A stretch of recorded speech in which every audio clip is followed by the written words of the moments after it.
तुम लोग का पहला चैप्टर क्लास 9 का मोशन है पहला। तो मोशन क्या होता है उसको समझना। A body is said to be in motion. एक ऑब्जेक्ट को मोशन में कब बोलेंगे?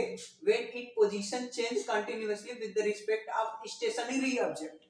यानी कोई स्थिर ऑब्जेक्ट है उसी के रिस्पेक्ट में हम किसी ऑब्जेक्ट को बोलते हैं कि वो मोशन में है और मोशन में नहीं है। जैसे ना, जैसे कह दिया जाए कि एक पेड़ है ना, मान लो यहाँ पेड़ है, ठीक, ये पेड़ है और कोई आदमी इस पेड़ के जो डिस्टेंस फिक्स डिस्टेंस है ना, उससे या तो दूर जाए है ना, या तो पास आए है ना, और टाइम के रिस्पेक्ट में, ठीक, तब उसको बोलेंगे कि वो मोशन में है। जैसे एक एग्जांपल और समझ सकते हो, जैसे कि ट्रेन होता है हमारा है ना, ये ट्रेन हो गया, यहाँ स्टेशन पे एक व्यक्ति खड़ा है, ठीक है ना, और ये ट्रेन का डब्बा है ना, इसमें दो आदमी बैठे हैं, ठीक है ना, ये स्टेशन के बाहर स्टेशन पे है और ये ट्रेन है, और ट्रेन जब जाएगी तो ये आदमी कहेगा कि ट्रेन जा रहा है ना, इसके रिस्पेक्ट में ये दोनों मोशन में है ना। लेकिन अंदर क्या होगा, अंदर में ये दोनों के बीच का डिस्टेंस हमेशा सेम रहेगा है ना। ये इसको बोलेगा कि ये मोशन में नहीं है और ये इसको बोलेगा कि ये मोशन में नहीं है ना, क्योंकि दोनों के बीच टाइम के रिस्पेक्ट में जो है ये डिस्टेंस हमेशा सेम है। यानी टाइम बढ़ता जाए डिस्टेंस में कोई परिवर्तन नहीं आएगा, तब हम उसको बोलेंगे कि वो मोशन में नहीं है। यदि टाइम के रिस्पेक्ट में डिस्टेंस में चेंजेस आएगा तब उसको बोलेंगे कि ये मोशन में है। तो ये कब संभव है? जब कोई एक ऑब्जेक्ट स्टेशनरी हो और एक मोशन में हो है ना। जैसे ये व्यक्ति यहाँ खड़ा है और ये ट्रेन जा रही है ना, ये मोशन में है, ठीक, तब हम बोलेंगे कि मोशन में। वही चीज कह रहा है, पोजीशन चेंज कंटिन्यूअसली, पोजीशन उसका चेंज होता है with the respect of stationary object, कोई स्थिर ऑब्जेक्ट के है ना, taken as the reference of point, किसी एक स्थिर रेफरेंस के पॉइंट में हम बोलेंगे। आया समझ में मोशन, ठीक। जैसे बोल सकते हैं when the position change continuously with the respect of stationary object like the house and tree etc, है ना। जैसे घर हो गया, ट्री हो गया, ये सब हमारे स्टेशनरी ऑब्जेक्ट है, इसके रिस्पेक्ट में कोई भी अपना पोजीशन चेंज करेगा। जैसे गाड़ी वाड़ी आती जाती है तो घर तो एक जगह फिक्स रहेगा, जो हमारा ट्री वगैरह है वो एक जगह फिक्स रहेगा। जो चेंज करेंगे इसके रिस्पेक्ट में ही चेंज करेंगे। घर तो उठ के जाएगा नहीं कि घर जो है यहाँ से उठ के उनके यहाँ चला गया, पेड़ उठ यहाँ से उठ के उनके यहाँ चला गया, ऐसे तो होगा नहीं, ठीक है ना। तो ये याद रखना कि मोशन हमको बताना होगा तो एक हमको स्टेशनरी ऑब्जेक्ट चाहिए और उसी के रेफरेंस में हम किसी ऑब्जेक्ट को बोलेंगे कि ये मोशन में है, मोशन में नहीं है, ठीक। अब देखो एक चीज समझना, अब दूसरा चीज स्केलर क्वांटिटी का होता है, वेक्टर क्वांटिटी का होता है ना। A physical quantity having only magnitude है ना, magnitude is known as the scalar quantity. Magnitude का मतलब हो गया, जैसे हम बोलते 5 kg है ना, 5 सेंटीमीटर, ठीक, तो ये क्या है, मैग्नीट्यूड है केवल, है ना। तो स्केलर क्वांटिटी वो होता है जिसको हमको बताने के लिए जो है केवल मैग्नीट्यूड की आवश्यकता होती है, ठीक है ना। Is known as the scalar quantity है ना। ये देखना, scalar quantity has no direction, इसके पास कोई डायरेक्शन वगैरह नहीं होता है। हम परचून की दुकान पे, किराना वाले दुकान पे जाके कहेंगे कि 5 किलो हमको चीनी ईस्ट डायरेक्शन में दीजिए, तो मजाक नहीं उड़ाएगा कि 5 किलो चीनी उत्तर दिशा से हमसे मांग रहा है। हम उसको केवल इतना बोल देंगे तो वो समझ जाएगा कि 5 किलो चीनी हमको चाहिए, है ना। तो इसमें हमको केवल मैग्नीट्यूड का जरूरत हुआ है ना। तो ऐसे क्वांटिटी, फिजिकल क्वांटिटी, इसको हमको बताने के लिए केवल और केवल मैग्नीट्यूड का जरूरत हो, उसमें डायरेक्शन का जरूरत नहीं हो।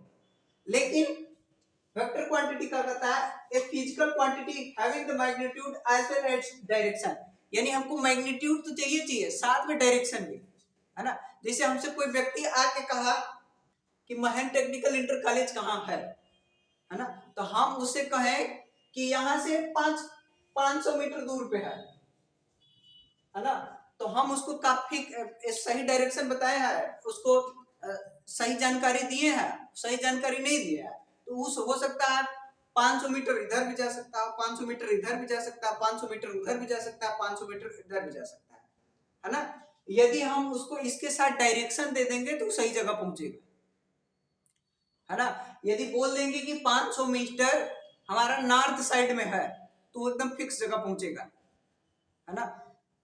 ठीक, यानी ऐसे क्वांटिटी, फिजिकल क्वांटिटी जिसको बताने के लिए हमको मैग्नीट्यूड के साथ साथ हमको डायरेक्शन का भी जरूरत पड़े, है ना, तो उसको बोलेंगे वेक्टर क्वांटिटी है। आए समझ में, स्केलर वेक्टर का होता है ना। स्केलर में केवल और केवल हमको मैग्नीट्यूड का जरूरत पड़ता है, उसमें डायरेक्शन वगैरह का जरूरत नहीं पड़ता है ना। लेकिन वेक्टर क्वांटिटी में हमको मैग्नीट्यूड के साथ साथ हमको डायरेक्शन भी चाहिए होता है ना। कोई आके हमसे पूछ दे कि हमारा सेंटर जो है ये देखिए फला सेंटर हमारा कहाँ पे है, तो उसको पूरा डायरेक्शन बताना है, यहाँ से जो है आप बाएं साइड में जाइए, इतना दूर पे जाइए, इतना हमको डायरेक्शन बताना पड़ेगा उसको। ठीक, लेकिन हमको स्केलर क्वांटिटी में हमको डायरेक्शन नहीं बताना पड़ता है ना। अब कपड़ा वाले दुकान के जाके कहेंगे कि हमको 5 मीटर कपड़ा दीजिए और उत्तर डायरेक्शन दीजिए, सब के सब लगेंगे हंसने। ठीक, स्केलर वेक्टर समझ में आ गया, है ना। तो अब देखो इसका जरूरत हमको आगे पड़ेगा, हर एक फिजिकल क्वांटिटी को पढ़ने के लिए उसमें जो है स्केलर वेक्टर हमको जरूरत पड़ेगा।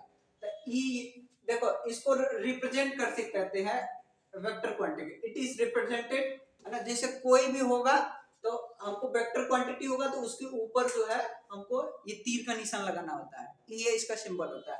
जैसे कोई भी हमारा, जैसे मान लो हमारा वेलोसिटी हो गया, तो वेलोसिटी को v से लिखते हैं, और वेलोसिटी हमारा वेक्टर क्वांटिटी है तो उसके ऊपर ये लगाएंगे। ठीक, तो ये हमको देख के ही पता चलेगा कि ये वेक्टर क्वांटिटी है, समझ में। ठीक, हाई नोट कर लेना इसको, जो है ये आगे बहुत काम देगा। यानी एक स्केलर और एक स्केलर, यानी दो स्केलर है उसका मल्टीप्लाई होगा तो हमेशा स्केलर क्वांटिटी ही मिलेगा हमको, है ना। एक वेक्टर एक स्केलर क्वांटिटी है, इसका मल्टीप्लाई होगा तो हमेशा वेक्टर क्वांटिटी मिलेगा। ठीक, एक स्केलर एक वेक्टर क्वांटिटी है तो हमेशा वेक्टर क्वांटिटी मिलेगा, है ना। दोनों वेक्टर है तो भी मल्टीप्लाई होगा तो भी वेक्टर मिलेगा। एक वेक्टर में एक स्केलर से डिवाइड करेंगे तो भी वेक्टर मिलेगा, है ना। और दो स्केलर का डिवाइड करेंगे तो हमेशा स्केलर मिलेगा, और दो वेक्टर का डिवाइड करेंगे तो हमेशा वेक्टर मिलेगा, है ना। इसका जरूरत आगे हमको पड़ेगा स्केलर वेक्टर बताने के लिए। ठीक, इतना हो गया, है ना। अब आगे लिखते हैं, उसको लिखना, उसका इलाज है।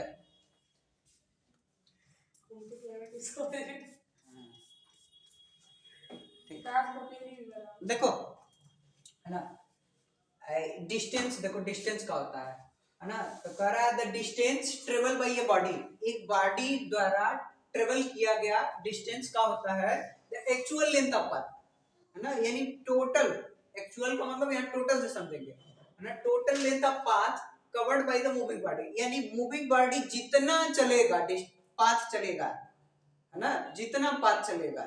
ठीक, by body respectively of the direction, irrespectively यानी किसी भी दिशा में, है ना।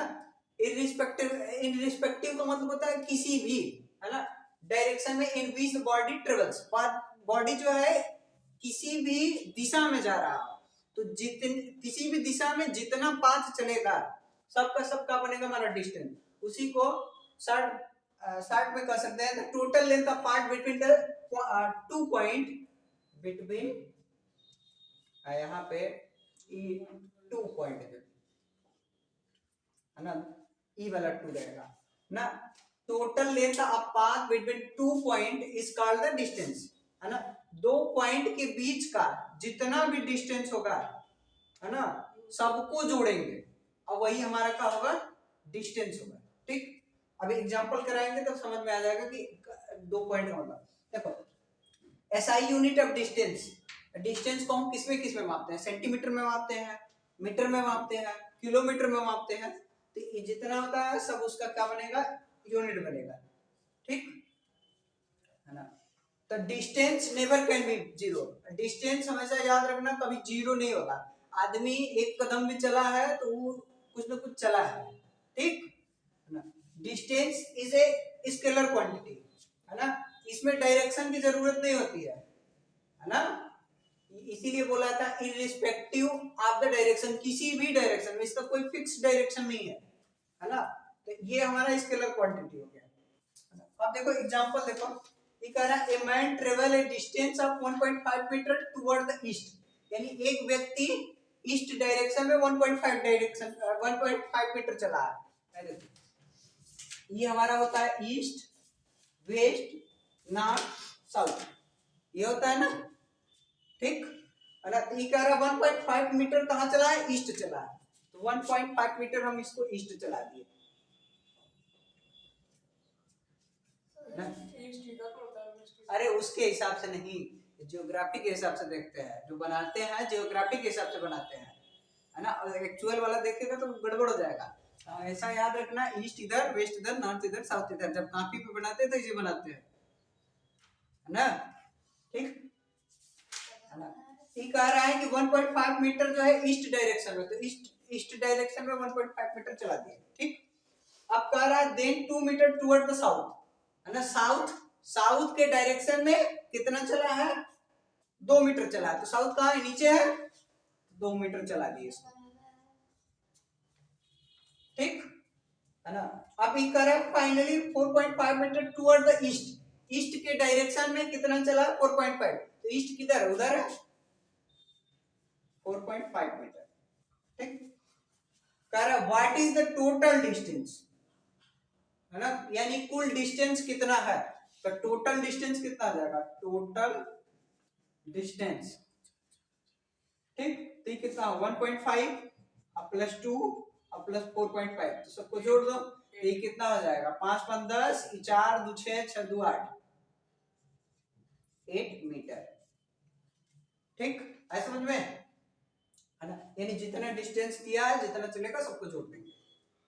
सर वो जो डिस्टेंस लिखे हुआ है पॉइंट वाले पॉइंट इज कॉल्ड डिस्टेंस ना, हाँ, तो एक पॉइंट ये हो गया, दूसरा पॉइंट वो हो गया, दो पॉइंट के बीच का, तो यहाँ से यहाँ तक कितना चला, इतना चला, तो उसको लिखना चाहिए 1.12 पॉइंट, तो वही क्या है, टोटल लेंथ